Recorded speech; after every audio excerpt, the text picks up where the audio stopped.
Hey guys, how's it going? Hope you're doing well. My name is Crown, and today I'm going to read you some very interesting stories that I hope that you're gonna love. And now, without further ado, let's go!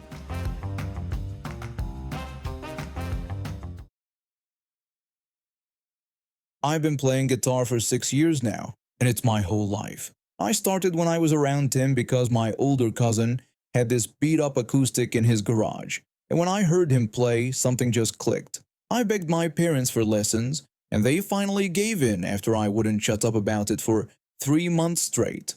Fast forward to now, and I'm in a band with some friends from school. We're not famous or anything, but we practice twice a week at this studio downtown, and I take private lessons there too on Tuesdays and Thursdays.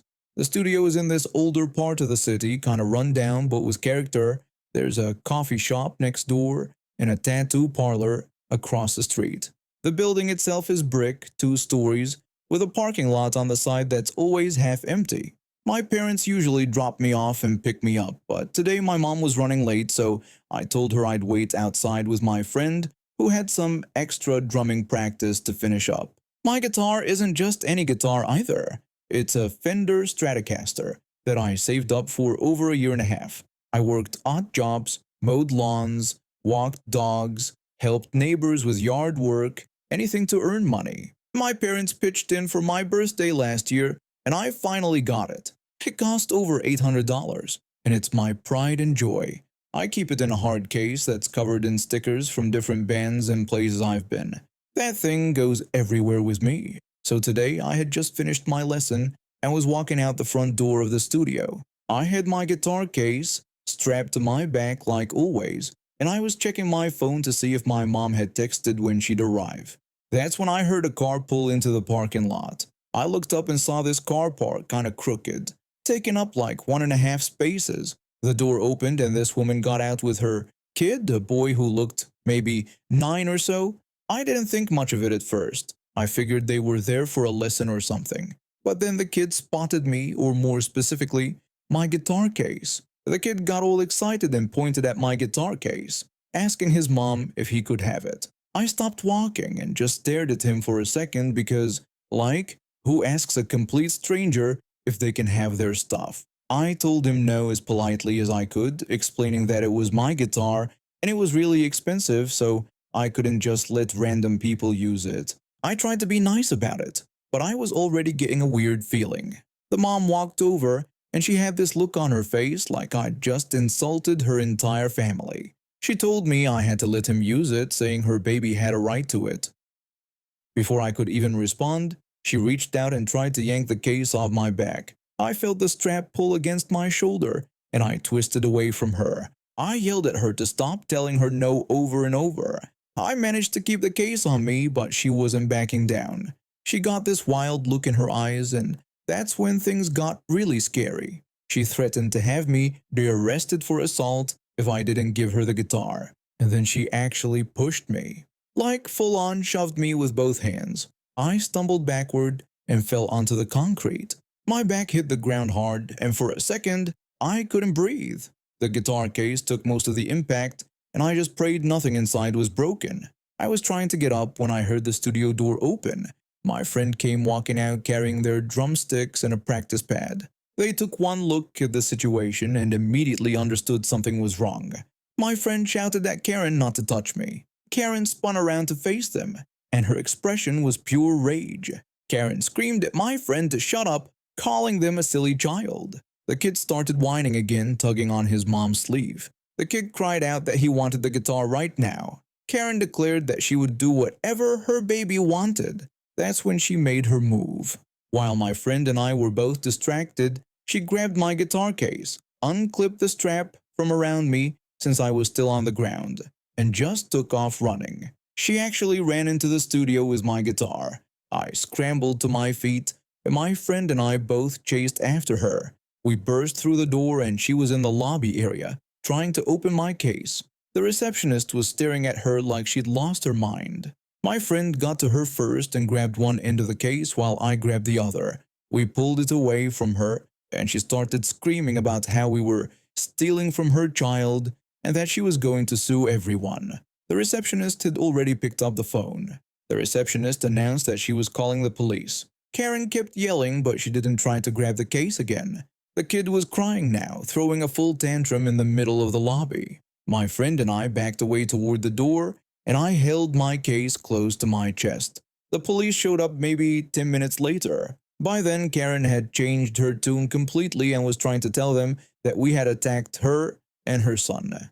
But here's the thing about the studio. They have security cameras all over the outside of the building because there had been some break-ins a couple years back. The officers went inside to review the footage, and we all had to wait. Karen kept staring at me like this was somehow my fault. My mom arrived during all this, and she was furious when she found out what happened. She stayed with me while the police finished up. When the officers came back out, they went straight to Karen. They told her the cameras showed everything. Her trying to take my guitar, pushing me to the ground, and then running into the building with my property. They arrested her right there for assault of a minor and attempted theft. She started crying and begging, saying she couldn't go to jail because of her son, but they put her in the car anyway. I don't know what happened to the kid. I assume someone came to pick him up, maybe a relative or something. Part of me felt bad for him because it's not really his fault his mom is like that, but mostly I was just relieved it was over. My friend and I sat on the curb afterward while my mom talked to the officers. My hands were shaking and I checked my guitar like 5 times to make sure it wasn't damaged. It was fine, thank God. My friend put their arm around my shoulder. My friend said that the whole thing had been insane. I agreed completely, still trying to wrap my head around what had just happened. We sat there for a while, just processing everything. The studio owner came out and apologized, even though none of it was their fault. They said they'd make sure the footage was saved in case we needed it for court or anything. When we finally left, I couldn't stop thinking about how quickly things had escalated. One minute I was walking out to wait for my mom, and the next I was on the ground with some stranger trying to steal my guitar. My mom kept asking if I was okay, and honestly, I wasn't sure. I was shaken up, but I was also angry. Angry that someone thought they had the right to just take my stuff because their kid wanted it. The drive home was quiet. My mom didn't push me to talk, which I appreciated. When we got to the house, I went straight to my room and took my guitar out of its case. I inspected every inch of it, looking for scratches or dents or anything that might have been damaged when I fell. There was nothing. It was perfect, exactly how it had been before this whole mess started.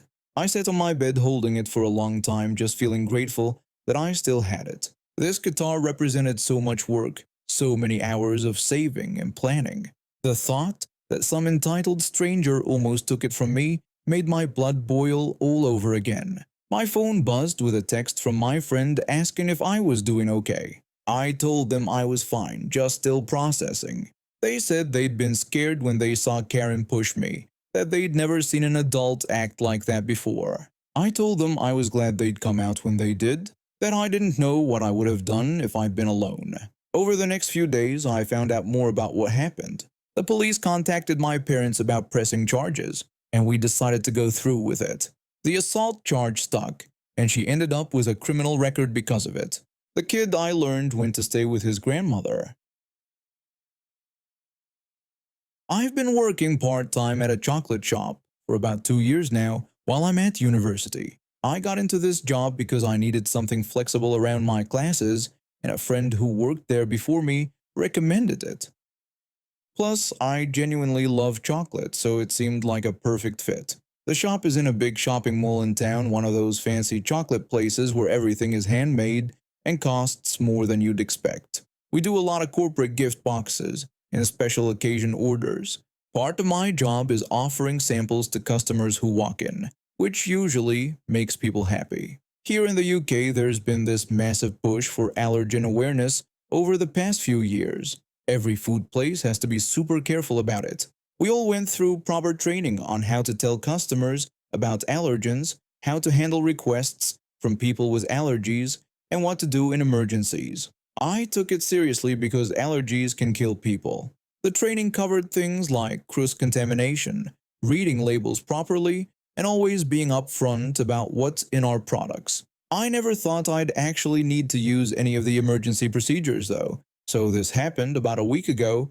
I was working alone on a Tuesday afternoon, which is usually dead quiet, perfect for catching up on restocking and cleaning. The sample that day was a hazelnut praline, one of our popular ones. Beautiful little thing, but definitely not suitable for anyone with nut allergies. This woman walks in with her son in a buggy. The kid looked about 4 years old, already whining about something. I put on my customer service smile and greeted them, offering a chocolate sample. I made sure to mention that it was a praline containing hazelnuts and milk. She took one and popped it in her mouth, seemed to enjoy it. Then she told me she would have one but explained that her son was allergic to nuts. She asked if there was anything he could try instead. Now, technically, company policy says we only give out the daily sample, but my manager is really nice and she keeps an open box of plain dark chocolate in the back for situations like this. It's a kind gesture, makes customers with allergies feel included. I told her I had to warn her that everything might contain traces of nuts, but I did have some chocolate he could try with no nuts in the recipe if she agreed to that. She said yes and that it was fine with her. She seemed reasonable at this point. I went to the back and grabbed the dark chocolate. The kid immediately snatched 2 pieces from my hand and she took another one for herself. I didn't say anything, just kept smiling. Then the kid bit into it and immediately spat it out onto my clean floor. She started complaining about what I'd given them. She said it was boring and flavorless and disgusting. I explained that it was just our dark chocolate and that it was the safest option for people with allergies to eat. She went on about how she got a fancy chocolate while her son, who loves chocolate, got something with no flavor. She said it was like I was punishing him for having allergies. She demanded I give him something nicer to try or she would never buy anything from this company ever again.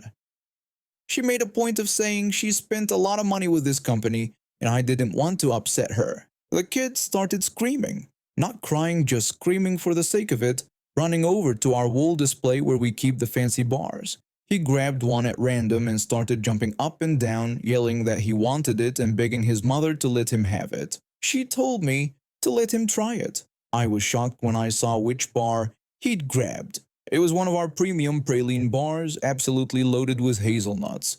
I started to explain that I wasn't allowed to open packets to let people try a chocolate and also tried to mention something else important, but she cut me off before I could finish. She said that if I didn't open it, then she would do it herself. She literally ripped it out of his hands. He started screaming even louder. I said louder than I meant to that it had nuts in it, my voice going up with panic. She got angry and asked how I dared to shout at her. She accused me of just saying that so she wouldn't open it, claiming I was lying.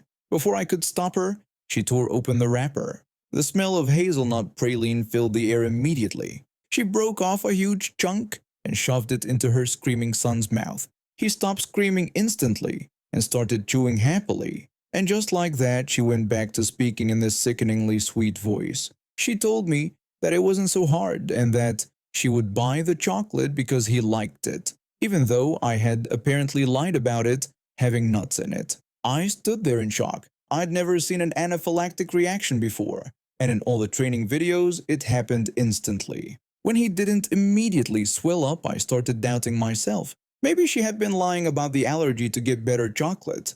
It seemed insane, but people do weird things. She clipped him into his buggy and came to the till, digging around in her bag for her purse. That's when I noticed how quiet it had gotten. The kid had been making noise non-stop since they arrived, and now there was nothing.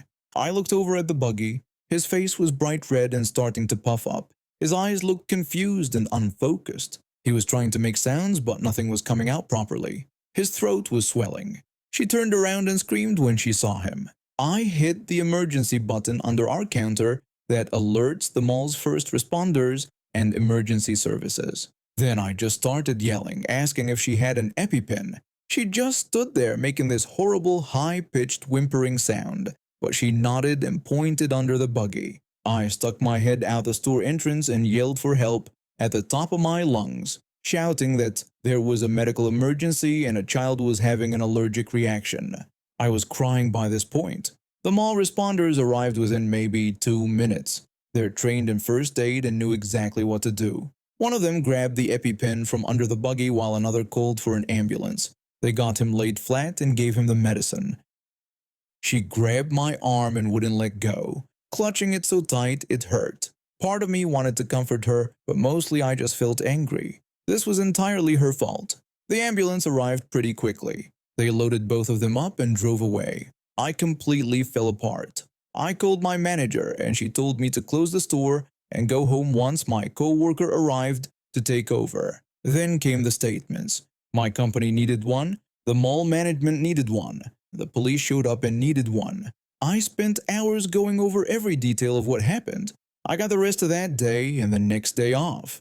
I couldn't sleep properly for days, kept seeing that little boy's swollen face. The good news is that he recovered fully. The even better news is that the police contacted Child Protective Services to investigate the situation as neglect. I gave them the security footage from our store cameras, which showed everything clearly. I don't know what happened after that, but I hope that poor kid is being looked after properly now. I'm back at work now, but I'm even more careful about allergies than before, and I refuse to give in when customers try to pressure me about ingredients.